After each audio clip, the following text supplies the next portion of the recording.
안녕하세요. 예, 반갑습니다. 자, 우리 지난주에 봤던 거 프린트 잠깐 복습하고 진도 나갈게요. 자, 1번부터 보시죠. 대리인이 본인을 위한 것임을 표시하지 아니한 때는, 그러니까 줄여서 말하면 현명하지 않았다는 거죠. 상대방이 대리인으로서 한 것임을 알 수 있어도 그 의사표시는 대리인 자신을 위한 것으로 간주된다.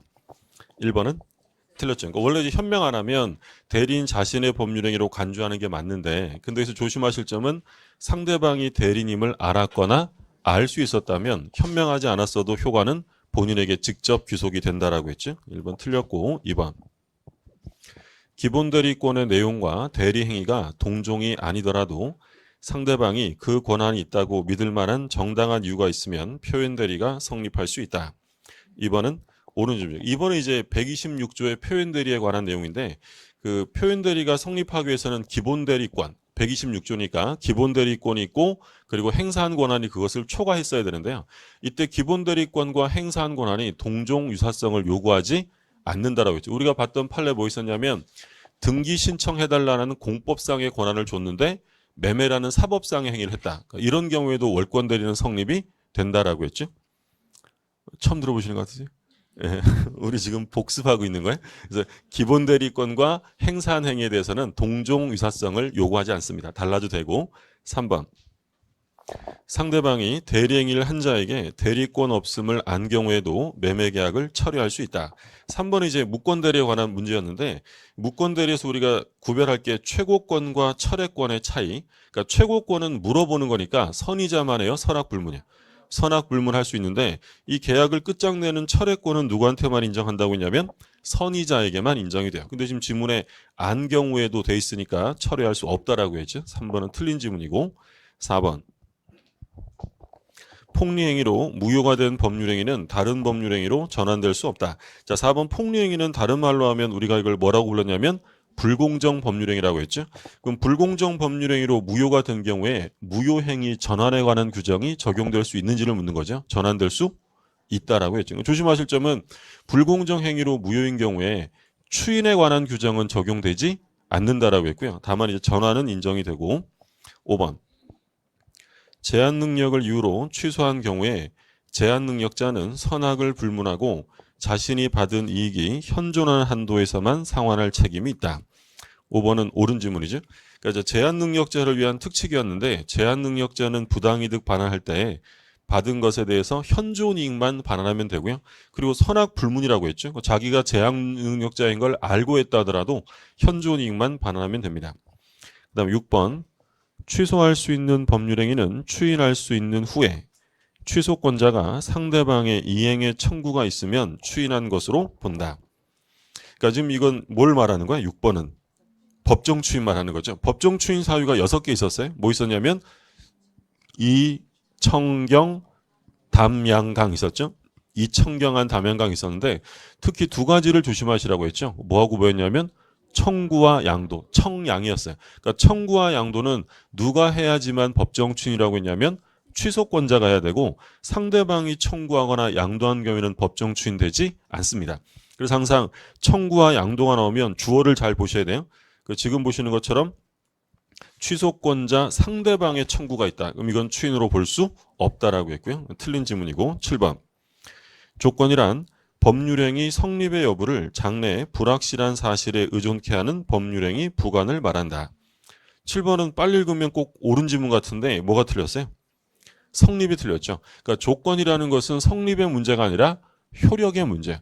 효력이 발생하느냐 소멸하느냐 문제지. 그러니까 조건의 정의에서 성립이란 말 들어가면 그냥 틀린 지문이라고 생각하시면 돼요. 그러니까 조건의 성취나 또는 기한의 도래라는 것은 법률행위의 특별 효력 요건이지 특별 성립 요건이 아니다라고 했죠. 지난주에 봤던 내용들 확인치 않은 사람 봤고. 자, 오늘은 이제 물권법 들어갈 차례죠. 교재 보시면 172쪽이에요. 172쪽.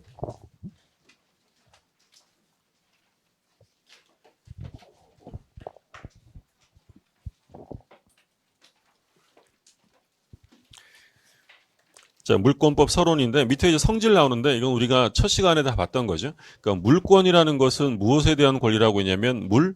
그러니까 물건에 대한 권리니까 이걸 직접 지배할 수 있다라고 했죠. 1번에 지배성이 나오고 오른쪽에 2번에 보면 물권은 채권과 달리 어떤 특정인에게만 주장할 수 있는 게 아니라 누구한테도 할 수 있다. 그래서 성질이 뭐라고 그랬어요? 절대성. 그러니까 채권은 상대성이었고 3번에 보면 물권은 물건에 대한 권리니까 배타적 지배가 가능하다라고 해서 배타성이 있고 4번에 보면 양도성이죠. 물권은 자유롭게 양도할 수 있다. 우리 첫 시간에 한번 본 내용이고 그럼 밑에 물권의 객체가 나오는데요. 1번 물건이라고 되어 있죠. 물권의 객체는 뭐라고 했냐면 물건이에요. 물건. 근데 둘째 줄에 다만 예외적으로 권리를 물권의 객체라는 경우도 있다. 좀 이따 나올 거예요. 그러니까 물건을 대상으로 하지만 예외적으로 권리를 대상으로 하는 물권도 있다라는 거고요. 자, 동그라미 1번에 제목에 줄 거두세요. 그 물권의 객체가 되려면 동그라미 1번 보시면 현존 특정, 현존하고 특정돼야 되고 다음 페이지 넘겨보시면 2번 독립한 물건이어야 한다라고 되어 있죠. 독립한 물건. 그래서 물권의 대상이 되려면 현존 특정 독립성이 있어야 되고 자, 괄호 2번에 권리가 있어요. 물권의 객체는 물건이지만 예외적으로 권리를 물권의 객체로 하는 경우도 있다라고 했고요. 근데 그게 뭐냐면 셋째 줄에만 줄거두세요. 그러니까 우리 시험에서는 뭐 확인하실 점이 셋째 줄. 지상권과 전세권을 목적으로 하는 저당권. 그러니까 원래 저당권은 어디에다가 설정해요? 보통 부동산, 토지나 건물에다가 하는데 근데 저당권은 그것뿐만 아니라 지상권이나 전세권에 대한 저당권을 설정할 수도 있다. 그러니까 권리를 대상으로 할 수도 있다라는 거고요. 자, 밑에 일물일권주의 나오죠. 거기 별표 2개 해두세요. 그러니까 일물일권주의가 뭐 직접적으로 출제되는 부분은 아닌데, 그러니까 물권법 시작할 때 가장 기본이 되는 내용 중에 하나니까 이해를 하고 넘어가셔야 돼요. 그럼 일물일권주의를 좀 볼게요.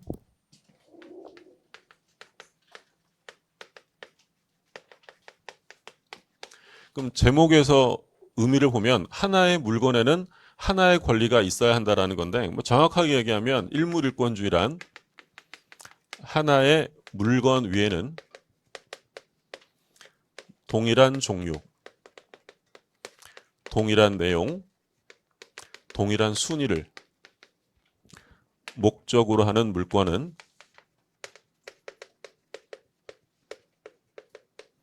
두 개 이상 있을 수 없다. 이게 일물일권주의.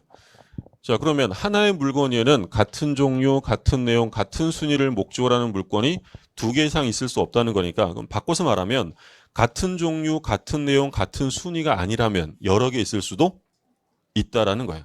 그러니까 예를 들어서 이런 거. 갑이라는 사람이 소유권을 가지고 있어요. 그러면 을이 이 부동산의 소유권을 가질 수 있겠느냐. 이게 될까 안 될까요? 그러니까 이거 보면 뭐야 이거? 이런 생각이 들어요. 왜 그런 생각이 드냐면 이런 걸 본 적이 없으셔서 그래요. 만약에 이게 인정되면 일물일권주의 위반이야. 그러니까 소유권의 상대화가 나타나는 거죠. 그러니까 오해하시면 안 되는 게 이런 거 착각하실 수 있어요. 이거 같이 공동 소유하면 이럴 수 있는 거 아니냐라고 생각할 수 있는데 예를 들어서 이제 공유를 한번 볼게요. 공유라고 하면 이제 지분을 가지고 이렇게 같이 소유하는 건데 그러면 갑과 을이 공유한다라고 하면 소유권 두 개를 나누는 거예요? 하나를 나누는 거예요? 하나를 지분으로 나누는 거잖아요. 그러면 하나의 부동산의 소유권이 몇 개 있는 거야? 하나를 나눈다고 해놓고 두 개 그러면 되겠어요? 하나에 몇 개가 있다고요? 하나. 이게 일물일권주의잖아요. 근데 이런 건 있을 수 없다고요. 하나의 부동산의 소유권이 두 개가 있을 수는 없다라는 거예요. 그럼 만약에 갑이 소유권인데 을이라는 사람이 여기에 전세권을 가질 수 있어요? 없어요?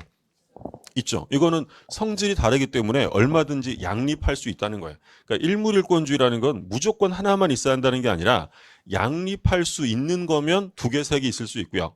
양립할 수 없는 것이면 하나만 있어야 한다는 거예요. 우리 저당권 같은 거 보면 어떤 건물에 저당권이 꼭 하나만 있어요? 여러 개 있을 수 있어요. 그러니까 순위를 달리하여 여러 개 있을 수 있다라는 거예요. 그게 이제 일물일권주의에 대한 개념이고요. 그리고 말씀드린 것처럼 물권의 객체는 물건이어야 한다라고 했어요. 근데 이제 예외적으로 어디에 성립할 수 있다고 했냐면 권리를 대상으로 할 수 있다. 그럼 우리 시험에서는 기억해 두실 게 뭐가 있다 그랬어요? 저당권. 저당권에는 지상권이나 전세권을 대상으로 하는 저당권이 있을 수 있어요. 예외적으로 발생할 수 있는 게 저당권이다라는 점 기억해 두시고 자, 그리고 좀 전에 우리가 읽은 게 뭐냐면 물권의 대상이 되는 물건은 어떠해야 한다고 했냐면 물건이 어때야 돼요? 현존해야 되고 특정되어야 하며 그리고 독립한 물건이어야 한다. 자, 먼저 물권이 성립하려면 물건이 지금 있어야 돼요. 계약하고는 달라요. 그러니까 예를 들어 계약은 반드시 지금 있는 물건만 계약할 수 있어요. 장래 물건을 미리 계약할 수 있어요. 미리 할 수 있죠. 예를 들어 내년 봄에 나올 신상품 계약을 미리 해둘 수 있다고요. 근데 그 신상에 대한 소유권을 제가 취득하려고 합니다. 지금 돼요. 물건이 있어야 돼. 있어야 돼. 그 물건이 성립하려면 물건은 현존해야 되고요. 그리고 그 물건이 특정돼야 돼. 특정되지 않은 상태에서는 물건이 성립될 수가 없어요. 예를 들어서 제가 휴대전화기 하나 사려고 가요. 매장에 갔는데 매장에 갔더니 휴대전화기가 쫙 이렇게 진열이 돼 있다고요? 그러면 지금 이 상태에서는 제 물건이 성립이 돼야 안 돼요? 지금 성립이 될 수가 없죠. 성립이 되려면 그 중에 한두 개가 어떻게 돼야 돼? 특정돼야 된다고. 특정되지 않은 상태에서는 물건이 성립할 수 없다라고 했고요. 그 다음에 물건은 어떻게 한다고요? 독립해야 돼요. 그러니까 독립한 물건이 한다는 얘기는 물건의 일부 위에는 물건이 성립할 수가 없다라는 거예요. 그러면 우리 이제 물건 하면 대표적으로 동산하고 부동산이 있었어요. 근데 이제 동산은 독립성이 있는지 없는지가 비교적 식별하기가 좀 쉽죠. 예를 들어서 요 칠판죽의 하나가 하나의 독립한 물건이에요. 그러면 이 독립한 하나의 물건에는 소유권이 몇 개 있어야 돼? 하나. 앞부분과 뒷부분 소유자가 달라질 수 없는 거죠. 그럼 예를 들어 이 책을 나타내는 독립성의 단위는 한 권이라고 하죠. 그럼 한 권이 하나의 물건이에요. 그러면 1페이지부터 200페이지까지는 갑이 소유자고 뒷부분은 을이 소유자고 이런 게 있을 수가 없다는 거예요. 독립한 물건이 아니라 물건의 일부 외에는 물건이 성립되지 않는 거지. 근데 얘는 안 봐요. 우리 시험은 부동산에 관해서 출제하기로 돼 있고 동산은 시험과 상관없으니까 얘는 신경 안 써도 되고 부동산인데 부동산은 토지랑 건물이 있어요. 자, 그럼 토지를 한번 생각해 보세요. 땅이 이렇게 쭉 이어져 있어요. 토지가. 그러면 땅은요. 이렇게 눈으로 딱 보면 아, 여기서부터 여기까지가 하나의 물건이다라는 걸 식별할 수 있을까요? 없을까요? 없죠. 그러니까 이 토지의 경우에는 인위적으로 독립성을 나눠요. 그럼 어떻게 합니까? 이거 땅을. 분할을 하죠. 지적법에 의해서. 지금은 이제 법이 길어졌죠. 공간정보 구축 및 관리관은 뭐 하잖아요.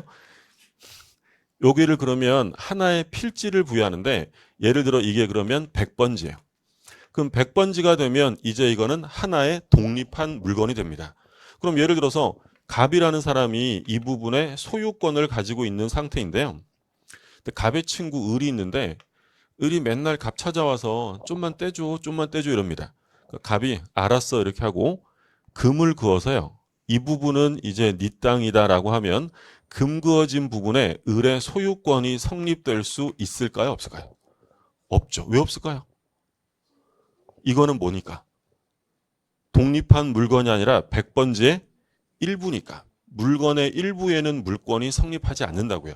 그럼 이게 성립하려면 뭐부터 해야 한다는 거예요? 쪼개야죠. 분할해요. 그럼 분할하면 이게 100-1번지가 돼요. 그럼 이게 100-1번지가 되면 이제 이건 100번지의 일부예요. 독립한 물건이에요. 독립하면 그러면 물권이 성립할 수 있다라는 거예요. 그러니까 이걸 이제 우리 판례 표현으로 옮기면 분필하지 않은 한필 토지 일부에 소유권 보존 등기가 될 수 있어요? 없어요? 없다고요. 분필하지 않으면 독립성이 없기 때문에 물권의 대상이 될 수 없다. 그래서 토지는 독립성의 단위를 나타내는 게 지금 뭐라 그랬냐면 하나의 필지예요. 그러면 건물은 독립성을 어떻게 나타낼까요? 기본적으로 한 동. 한 개 동이 하나의 물건이 돼요. 그럼 예를 들어서 한 개 동의 건물이 있으면 원칙적으로 여기에 소유권은 몇 개가 있어야 한다는 거예요. 한 개.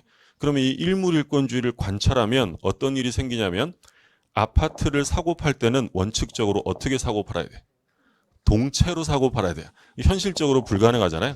그럼 우리 뭐 고층 건물 아파트 보면 101호 아저씨, 102호 아주머니 소유자가 다 다르다고요. 그러면 한 동에 하나의 물건에 소유권이 하나예요, 여러 개. 여러 개 존재하죠. 그러면 요거는 일물일권주의 원칙이 아니라 예외에 속하는 거예요. 그래서 이런 걸 이제 뭐라고 부르냐면 구분 건물이다라고 불러요.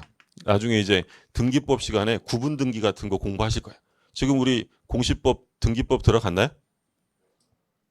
안 들어간 분도 있고 들어간 분도 있고.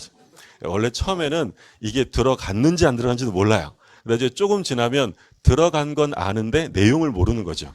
몇 번 더 하다 보면 이제 내용도 알게 돼요. 나중에 이제 등기법에 가면 구분 등기라고 해서 나중에 자세하게 보실 거예요. 이런 걸 이제 우리가 구분 건물 예외적으로 인정이 되는 것들이고요. 자, 그러면 지금 일반 원칙에 대한 내용을 봤는데 예외가 이제 중요합니다. 그럼 여기서 이제 예외라는 건 뭘 말하냐면 독립한 물건이 아닌 거, 그러니까 물건의 일부에도 성립하는 물건이 있을 수 있다라는 거야. 그럼 첫 번째, 한 필 토지 일부에, 그러니까 이게 한 개 필지가 있는데 이 한 개 필지 토지 전부가 아니라 요 일부분에만 물건이 성립하는 경우도 있다는 거야. 그럼 이 원칙이 아니라 뭐라는 거야? 예외예요. 그러면 이건 중요한데 뭐가 있냐면 용익 물건이 있어요. 용익 물건. 이건 좀 이따 이제 공부할 거예요. 그러니까 용익 물건은 뭐 하는 물건이냐면 사용하고 수익. 그러니까 바꿔서 쉽게 얘기하면 빌려 쓰는 거야. 빌려 쓰는 물건은 반드시 전부를 빌려 써야 되는 게 아니라 일부만 빌려 쓸 수도 있다는 거예요. 세 가지가 나올 거예요. 지상권, 지역권, 전세권. 그러니까 지상권, 지역권, 전세권은 남의 것을 빌려 쓰는 건데 근데 이 경우에는 일부만 빌려 쓸 수도 있다. 나중에 우리 등기법 시간에 공부하시겠지만 도면 첨부해서 등기하면 되거든요. 그러면 앞에 지상권하고 지역권은 첫 글자가 뭐예요? 땅지자야. 그럼 얘네들은 뭘 빌려 쓰는 거겠어요? 땅, 토지에만 설정되고 근데 전세권은 토지에만 설정돼요? 건물에 설정해요? 보통 전세권은 대부분 건물에 많이 설정하죠. 그래서 이 전세권은 토지뿐 아니라 건물을 빌렸을 때 설정합니다. 어쨌든 첫 번째로 용익 물건은 한 필 토지 일부를 사용하는 예외적인 권리가 될 수 있다라는 거고요. 그럼 두 번째, 이번 토지 나왔으니까 이제 건물. 한 동 건물 전부가 아니라 일부에 대해서 성립할 수 있는 물건이 있는데 그럼 용익 물건 중에서는 뭐만 뛰어나오면 되겠어요? 건물이니까. 얘는 토지만 되잖아요. 그러면 첫 번째 전세권. 자, 두 번째는 좀 전에 보셨던 이거 구분 건물. 그러니까 구분 건물은 한 동 건물 일부에 구분 소유가 성립될 수 있다라는 거예요. 그럼 이건 이제 원칙이 아니라 예외고요. 자, 그럼 세 번째 수목이 있어요. 나무. 그러면 토지가 이렇게 있는데 이 토지에 나무가 이렇게 심어져 있어요. 그러면 이 나무들은 원칙적으로 별개의 독립한 부동산으로 다룰까요? 토지의 일부로 다룰까요? 토지의 일부로 다뤄요. 그걸 이제 우리가 뭐라고 하냐면 이 수목은 토지에 부합된다라는 말을 써요.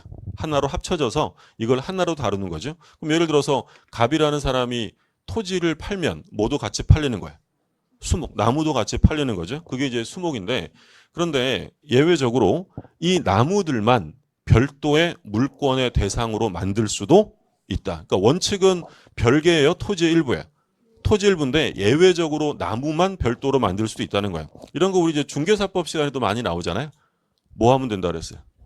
명인 방법이 있고 등기, 즉 임목에 관한 법률이 있어요.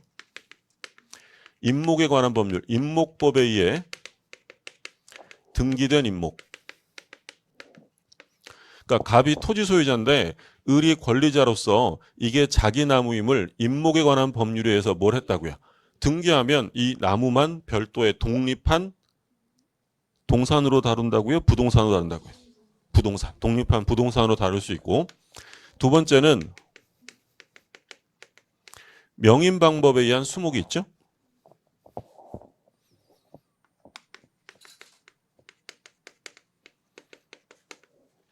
그러니까 명인 방법은 뭐 쉽게 생각하면 등기는 안 했지만 내 나무다라는 걸 명확하게 뭐 하는 거냐면 인식시키는 방법이에요. 근데 이 명인 방법이라는 것은 어디 법전 찾아보면 나오는 게 아니라 얘는 그냥 관습법상 인정돼요. 오랜 관행을 통해서 그렇게 인정해 왔다는 건데 근데 우리 판례에 의하면 명인 방법으로 인정되려면 나무는 반드시 특정, 수목은 특정돼야 되고요. 그리고 소유자가 표시돼야 돼. 그래야 명인 방법으로 인정할 수 있다. 그러니까 우리 판례 중에 이런 게 있어요. 산 100번지. 산 100번지 나무들 중에서 50그루는 갑의 소유다. 명인 방법이 될까 안 될까요? 안 돼. 왜 안 되겠어요? 그렇죠. 50그루가 어떤 나무인지 특정되지 않았다는 거예요.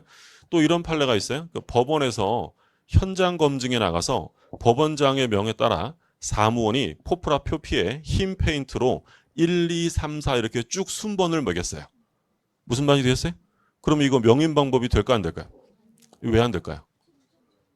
일단 포프라 표피에 흰 페인트로 1, 2, 3, 4 순번을 썼다는 건 나무가 어떻게 된 거예요? 특정됐어요. 근데 이거 왜 명인 방법이 아니라고요? 소유자가 표시되지 않았기 때문이에요. 둘 다가 특정되고 소유자가 표시돼야 한다. 우리 판례가 인정하는 명인 방법들은 어떤 게 있었냐면 이 나무들을 전부 다 줄로 빙 둘러싸고요. 여기 있는 나무는 을 거예요 라고 팻말을 붙인 경우, 이런 경우 인정해주고, 그리고 나무에 이름표를 다 붙여놓는 거예요. 소위 이제 목찰, 을 거다 이렇게 이름표 붙여놓는 경우가 인정이 되고요. 그리고 이제 나무 껍질을 벗겨서 여기다 을 거다 이렇게 써두는 거예요. 그러니까 수피를 제거하고 묵서에 두는 방식. 이런 건 다 명인 방법으로 인정이 돼요. 그럼 제가 지금 말씀드린 판례가 명인 방법을 인정하고 있는 건 다 공통적으로 나무가 다 어떻게 돼 있어요? 특정돼 있고 다 뭐가 표시돼 있어요? 소유자. 이래야지만 명인 방법으로 인정이 된다라는 거예요. 그 얘기고. 그래서 등기된 게 있고 명인 방법에 의해서 둘 다 소유권을 표시할 수 있습니다. 근데 얘는 등기부가 있잖아요. 공시 방법으로 어떤 게 더 명확할까요? 등기가 있는 거죠. 이거는 좀 공시 방법이 불완전하죠. 예를 들어 이거 을 거예요 라고 나무 팻말을 붙여놨는데 나무꾼이 산에 나무하러 갔다가 추워가지고 뽑아가지고 장작돼 버리면 공시가 안 되잖아요. 불완전하다고요. 그러니까 얘가 훨씬 더 공시 방법으로 안정적인데, 그럼 얘는 등기부가 있으니까 소유권의 대상만 되는 게 아니라 뭘 설정할 수도 있냐면 저당권을 설정할 수도 있어요. 등기부가 있으니까. 근데 얘는 등기부가 없어요. 그럼 얘는 저당권 설정이 될까요? 안 될까요? 이건 안 돼요. 소유권 거래 대상만 되지 저당권 설정을 할 수 없다라는 거고요. 그리고 미분리 과실이 있어요. 미분리 과실.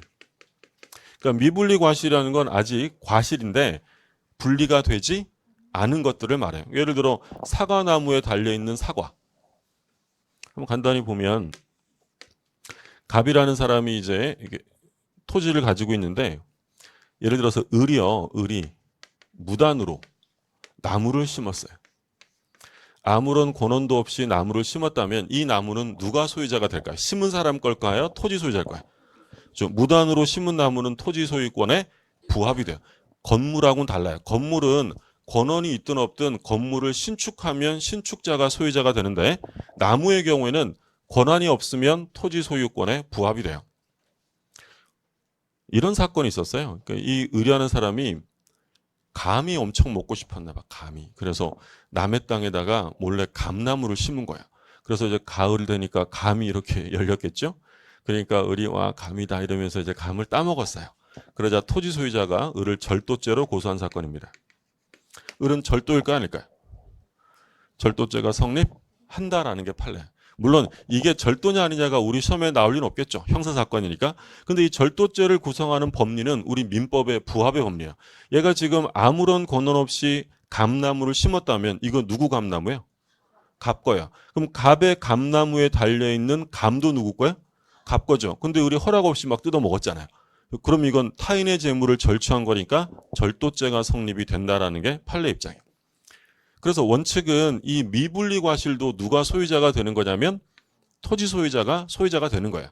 근데 이 미분리 과실만 별도의 물권의 대상으로 만들 수도 있다. 뭘 취하면 되겠어요? 역시 명인 방법.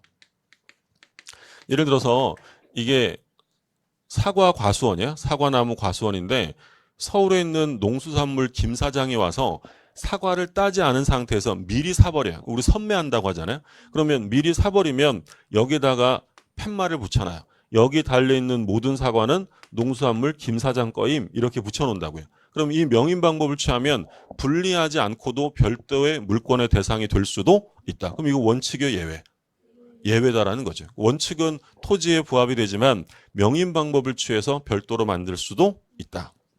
자, 마지막으로 농작물이 있어요. 농작물.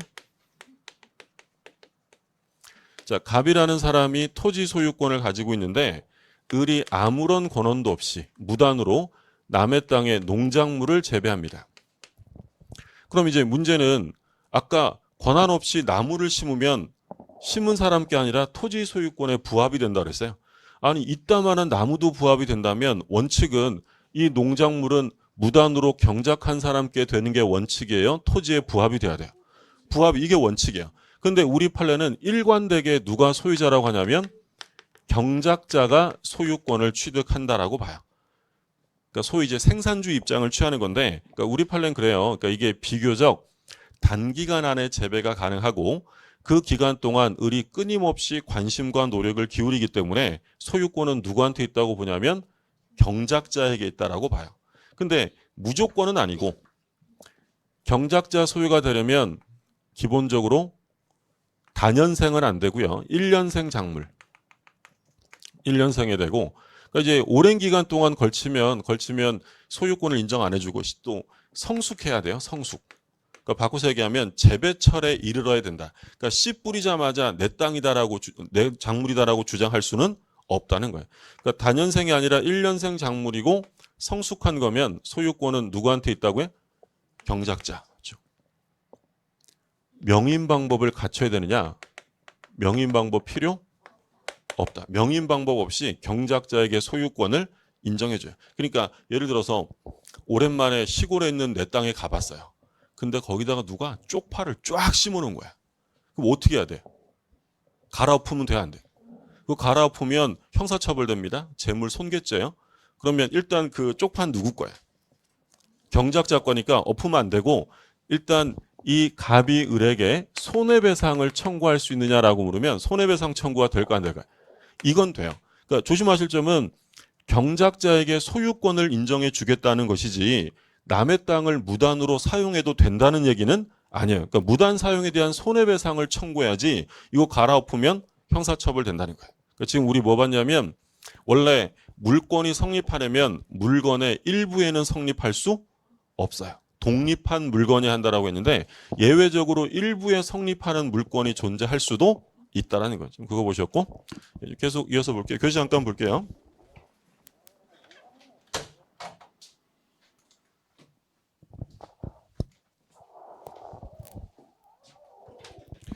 자, 174쪽에 일물일권주의고 그 오른쪽에 판례 제목만 한번 보세요. 판례 제목 보시면 하나의 부동산 중 일부분에 관하여 소유권 보존 등기를 격려하거나 하나의 부동산에 격려된 소유권 보존 등기 중 일부분에 관한 등기 말소가 허용되느냐? 허용될 수 없다는 거. 분필하지 않은 상태에서는 일부의 보존 등기 같은 거 못 한다는 거고요. 뭐 구체적인 내용은 등기법 시간에 보실 거고 그 다음에 이제 토지가 있는데 동그라미 2번 보세요. 동그라미 2번 둘째 줄 가운데 그러나 이렇게 됐어요. 동그라미 2번에 둘째 줄 가운데 그러나 용익물권은 분할 절차를 밟지 않더라도 한필 토지 일부 위에 설정할 수 있다. 용익물권은 예외다라고 했어요. 자, 한 장 넘겨보시면 건물 나오죠. 자, 건물 동그라미 2번 보세요. 전세권은 건물의 일부에도 성립할 수 있으며 집합건물의 소유 및 관리에 관한 법률은 한동 건물 일부분이 독립성을 갖춘 것일 때에는 구분 소유권의 목적이 될 수 있음을 규정하고 있다. 그래서 지금 건물에 대한 예외 전세권 나왔고 지금 뭐 나왔어요? 구분 건물. 집합건물법상의 구분 소유 개념이 나왔고요. 3번에 수목이에요. 수목. 그 수목은 원래 토지의 정착물로 독립한 물권의 객체가 될 수 없어요. 근데 둘째 줄에 보세요. 그러나 임목에 관한 법률이하여 등기된 임목하고 관습법상 인정되는 명인 방법을 갖춘 수목은 독립하여 거래 객체가 될 수 있다라고 되어 있죠. 또한 미분리 과실도 수목의 일부에 지나지 않으나 명인 방법을 통해 독립한 물권의 객체가 될 수 있다. 그러니까 수목하고 지금 뭐가 나왔어요? 미분리 과실이 나왔죠. 그 얘기고. 자, 그 다음에 동그라미 1번 등기된 임목이 나오는데 둘째 줄 마지막에만 보세요. 이는 토지와는 독립한 부동산으로 소유권과 뭐의 대상이 돼? 저당권. 일단 모두 확인하시게 되면 등기된 임목은 독립된 동산이에요? 부동산이에요? 다른 시험에 임목에 관한 법률에 의해 등기하면 독립한 동산이 된다. 틀리긴 했어요. 동산이 아니라 정착돼 있으니까 부동산인 거고.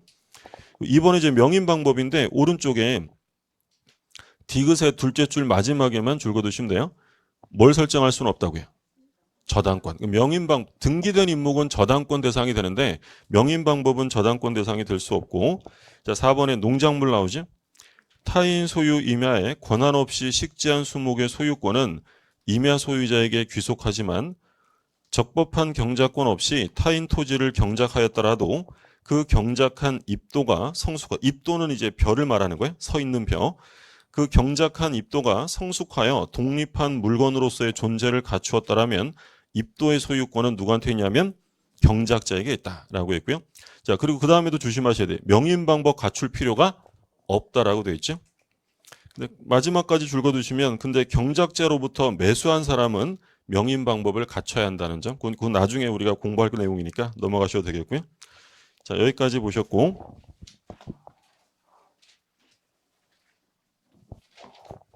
다음 페이지에 물권 법정주의 나오죠. 제목에 법조문의 별표 하나 해두세요.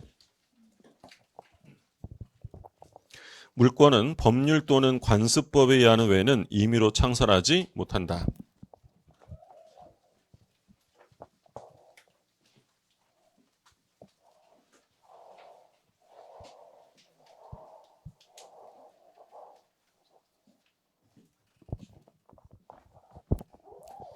제목에서 보면 그러니까 결국 물권은 뭘로 정하겠다는 거야? 법으로. 그래서 185조에서 뭐라고 되냐면 물권은 법률 또는 관습법에 의하는 외에는 임의로 창설하지 못한다. 이게 물권법 첫 번째 조문이에요. 그러니까 184조까지가 총칙이고요. 5조부터 물권법인데 말투가 이 느낌이 임의 규정 같아요? 강행 규정 같아요? 그렇죠. 말투가 별로 이렇게 편안한 말투가 아니잖아요. 하지 말래요. 그럼 만약에 임의로 창설하면 그 물권은 뭐가 된다는 거예요? 무효가 된다. 그래서 물권은 물권 법정주의로 시작하기 때문에 이 물권법은 강행적인 요소가 굉장히 많아요. 그러면 여기서 뭘로 만들려고 했냐면 법률로서 창설할 수 있다. 그러니까 뭘로 하면 안 되냐면 명령이나 또는 시행규칙 이런 거 가지고는 물권을 창설할 수가 없다라는 거예요. 그러니까 우리 법 중에서요. 법의 체계를 보면 가장 상위법, 으뜸법이 뭐예요?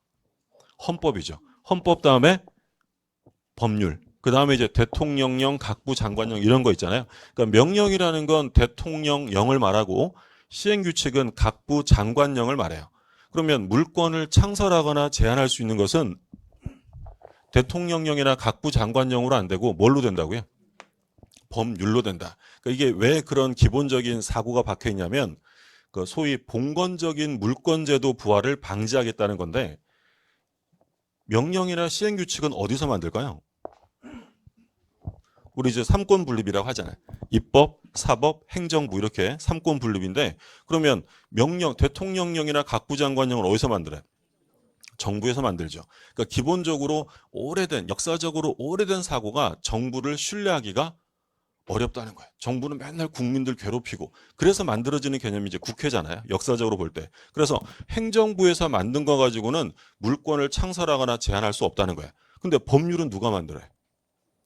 국회가 만들어요. 국회는 누구예요?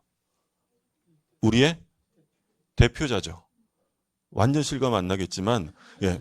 국회는 우리 요즘 갈수록 가관이잖아요. 우리의 대표자가 만든 것으로만 물권을 창설하거나 제한할 수 있다는 거예요. 그래서 만약에 지문에 물권은 법령으로 창설할 수 있다라고 하면 오해했어요. 법령은 안 돼요. 법률로서만 할 수 있다는 거고요. 그리고 또 뭘로 할 수 있냐면 관습법으로 할 수 있어요. 관습법. 그러니까 이제 관습법은 관습이랑은 좀 다르죠. 얘는 법이고요. 얘는 법이 아니잖아요. 그러니까 이제 관습법은 무엇을 관습법이라고 하냐면 일정한 관행이 거듭되어 옵니다. 오랜 기간 동안 관행이 거듭되어 오다가 사회 공동체의 법적 확신을 받게 되면 그때부터는 관습법이라고 해요. 근데 그냥 단순한 관습은 관행은 있었으나 사회 공동체의 법적 확신에까지는 이르지 못한 것을 단순한 관습이다라고 해요. 그럼 관습법과 관습의 차이는 뭐라는 거예요? 공동체의 법적 확신이 있느냐 없느냐에 따라. 일단 관습법이라는 건 법조문 찾아보면 있어요, 없어요? 없어요. 없어요. 이건 불문법, 문자화되지 않았는데 오랜 관행을 거쳐왔고 우리 공동체가 이런 건 사회규범으로서의 법적 확신이 있는 거야라고 생각했다면 관습법이에요. 근데 문제는 사람들이 법적 확신이 있는지 없는지를 알까요, 모를까요? 그거 어떻게 알겠어요? 그럼 결국 누가 알아서 하겠다는 거예요? 법원이 이게 관습법이다라고 인정하게 되면 그때부터는 관습법이 되는 거예요. 소위 이제 국가 승인설이라고 하는데 결국엔 뭐 법원이 결정하면 관습법화 된다라고 생각하시면 되고요. 우리 생각해 보면 예전에 그 노무현 정권 때였죠. 참여정부 때 어떤 일이 있었냐면 수도를 충청권으로 이전하기 위해서 수도 이전에 관한 특별법을 만든 적이 있었어요. 근데 그게 이루어졌어요, 안 됐어요? 안 됐죠. 그때 왜 안 됐냐면 헌법재판소에서 수도 이전에 관한 그 법률은 위헌이다라고 선언한 거예요. 그 왜 위헌이라고 선언했냐면 그때 당시에 헌재에서 수도를 충청으로 옮기는 것은 수도가 서울이라는 관습 헌법에 위반된다라고 했어요. 그 판결문 읽어보면 그래요. 뭐 조선왕조 이래로 한양을 도읍으로 정한 500년 동안 막 쭉 나와요. 그러면 헌법을 찾아보면 수도가 서울이라는 헌법 조문이 있다는 건 없다는 거예요. 그런 건 없어요. 그런 건 없는데 우리나라 국민들이 오랜 관행을 통해서 수도가 서울이라는 관습 헌법, 법적인 확신을 가지고 있다라고 어디서 결정한 거야? 법원에서 한 거예요. 근데 실상으로는 우리가 그런 법적 확신을 가지고 살았느냐? 물론 그런 분도 있었겠지만 그냥 뭐 수도가 서울이라고 생각하고 그랬나 보다 하고 살았지 크게 법적 확신까지 했는지는 몰랐다 하더라도 어디서 결정했다는 거예요? 법원에서. 그럼 끝난다는 거야. 그때 돌아가신 노무현 대통령이 법률가죠? 판사 출신이었어요. 그분이 뭐라 그러셨냐면 난 수도가 서울이라는 관습 헌법이 있다는 얘기는 처음 들어봤다 이랬어요. 판사 출신도 처음 들어봤다. 그럼 결국 어디서 결정하겠다는 거예요? 현재 법원에서 결정. 그래서 수도는 이전하지 못했고 그래서 만들어진 게 뭐예요? 행복도시죠. 행복도시란 행복한 도시를 말하는 게 아니라 행정 복합도시. 그래서 이제 공법 시간 이런 거 공부할 거 아니에요? 예. 어쨌든 그게 이제 관습법이에요. 그러면 물권은 관습으로 창설할 수 있다라고 하면 돼요, 안 돼요? 안 돼요. 관습이 아니라 관습법으로. 왜 그러냐? 남이사 만들든가 말든가. 그게 물권이기 때문에 그래요. 우리가 이제 물권의 특성은 거래 당사자에게만 미쳐요. 모든 사람에게 영향을 줘요. 물권은 절대성을 가져요. 근데 특정인이 새로운 물권을 만들어낼 수 있다라고 하면 다른 사람들이 알 수가 없잖아요. 예를 들어서 오늘 두 분이 수업 끝나고 식사하시면서 자기 건물에 어떤 새로운 물권을 하나 만들자고 두 분이 합의를 하셨어요. 오늘 민법 수업을 했으니까 민법권 하자, 민법권. 이 물권을 만들기로 했다고요? 그러면 이거 만들면 자기 건물 등기부에 민법권 등기가 될까 안 될까요? 될 리가 없죠. 설령 됐다고 해보죠. 민법권이 등기부에 딱 들어갔어요? 그럼 어떤 사람이 이 건물에 어떤 권리가 있나라고 등기부를 찾아봤더니 등기부에 뭐가 써있어요? 민법권. 그럼 뭔지 알아요, 몰라요? 모르죠. 그럼 이렇게 되면 물권의 절대성과 공시를 져야 하기 때문에 이런 거 못한다는 거예요. 그래서 뭘 강제한다고 하냐면 종류를 강제하고요. 두 번째, 내용을 강제합니다. 그러면 물권은 어떻게 해야 되냐면 법률이 물권을 미리 정해 놓을 거예요. 그러면 법률이 정해놓은 물권이면 보통 다른 사람들이 알아요, 몰라요? 알아요, 좋죠? 모르면 공부를 안 한 거고 찾아보면 다 나오잖아요. 이미 법이 다 정해놨으니까. 그러면 법이 정해놓은 거면 모든 사람들이 알 수 있다고요. 그러면 그중에 필요한 게 있으면 하나를 어떻게 하라고요? 선택해서 쓰라는 거예요. 그럼 예를 들어 저당권이라는 게 우리 민법에 물권으로 규정돼 있어요. 그럼 제가 저당권을 선택했어요. 그러면 종류강제는 위반한 거예요, 지킨 거예요? 지킨 거죠. 근데 이제 문제는 그럴 수도 있다고요. 저당권이라는 물권을 설정하기로 합의를 해놓고 내용만 싹 바꿔버려. 그럼 내용만 바꾸면 자기 둘만 알지 다른 사람들은 알 수가 없죠. 그러면 모두 강제해야 돼요. 내용도 법이 정하는 내용으로 해야 한다는 거예요. 그래서 종류도 강제하고 내용도 강제하는 거예요. 그러면 비교하실 점은 계약이에요. 계약. 그럼 계약이라는 것은 모든 사람에게 영향을 줘요? 둘의 문제예요. 둘의 문제예요. 그러면 계약이라는 것은 법률이 정하고 있는 계약만 할 수 있을까요? 새로운 계약을 만들어낼 수 있어요. 얼마든지. 소위 계약은 자유의 원칙이 지배합니다. 근데 물권은 자유의 원칙이 아니라 뭐라고요? 법정주의. 법이 정하는 것만 해야 되고 새로운 물권을 만들어내거나 내용을 바꾸면 그건 전부 다 무효다라는 거예요. 그게 이제 적혀 있고 확인하실 점은 괄호 3번에 동그라미 1번 법률 또는 관습법인데 둘째 줄 볼게요. 여기서 법률이란 국회가 제정한 형식적 의미의 법률만을 의미하고 명령이나 규칙은 물권 성립의 근거가 될 수 없다. 그래서 법률로서만 할 수 있고요. 그리고 밑에 동그라미 기역에 둘째 줄 가운데 괄호에 무슨 강제라고 써 있어요? 종류 강제. 맨 마지막에는 내용 강제. 강제는 두 종류의 종류 강제가 있고 내용 강제. 그건 좀 봐두시고. 자, 다음 페이지 한번 볼게요. 다음 페이지에 보면 그 관습법에 의하여 인정되는 물건이 있는데 거기서 이제 기억하실 점은 판례박스가 있어요. 판례박스에 별표해 두세요. 그러니까 우리 판례가 이런 물건은 없다라고 부정한 거예요. 관습상 물건을 부정한 사례인데 제일 중요한 게 특히 1번 중요한데 1번 보시면 미등기 무허가 건물의 양수인이라 할지라도 그 소유권 이전 등기를 격려받지 않는 한 아직 안 넘기셨던 거예요? 180쪽이에요. 180쪽. 그러니까 처음에는 페이지 찾기도 어려우니까 잘 찾는 분이 옆에 짝꿍 좀 도와주고 그러세요. 180쪽에 1번 보시면 미등기 무허가 건물의 양수인이라 할지라도 그 소유권 이전 등기를 격려받지 않는 한 건물에 대한 소유권을 취득할 수 없고 그러한 건물의 취득자에게 소유권에 준하는 관습상의 물권이 있다고 볼 수 없다. 그러니까 이런 거예요. 갑이 을한테 매매를 했어요. 자기 부동산을. 그런데 을이라는 사람이 물건은 받았는데 아직 등기 안 했다고요. 그럼 등기를 안 했다라고 하면 을은 현재 소유자예요? 아니라는 거예요. 아니라는 거예요. 등기가 안 됐으니까. 그러니까 을이라는 사람이 뭐라고 주장한 거냐면 내가 법률상 소유자는 아니지만 우리나라에는 나 같은 사람을 위해서 소유권에 준하는 관습상의 물권이라는 게 존재한다라고 했다는 거예요. 그런 물권이 있다고요? 없다고요? 그런 물건은 없다. 등기 안 하면 소유자 아닌 것이지 소유권에 준하는 관습상의 물권은 우리 법제에서는 없다는 거야. 그게 1번 판례고. 자, 2번은 줄여서 온천권이에요. 온천권. 온천권이라는 물권은 없어요. 이건 그냥 소유권의 내용에 불과한 것이지 온천권이라는 물권 없다. 그래서 2번에 온천권, 온천에 관한 권리 거기에만 줄거두시고 3번은 통행권이에요. 관습상의 사도 통행권, 남의 땅, 개인 도로를 다닐 수 있는 통행권은 성문법, 관습법 어디에도 근거가 없다. 남의 땅을 오래 다녀왔다고 해서 그 땅에 나를 위한 통행권이라는 관습상 물권이 만들어지느냐? 그런 물권은 없다는 거야. 그리고 4번, 인근 주민들이 누구에게나 주장할 수 있는 공원 이용권이라는 배타적 권리. 그런 게 있느냐? 우리 동네에 공원이 있어요.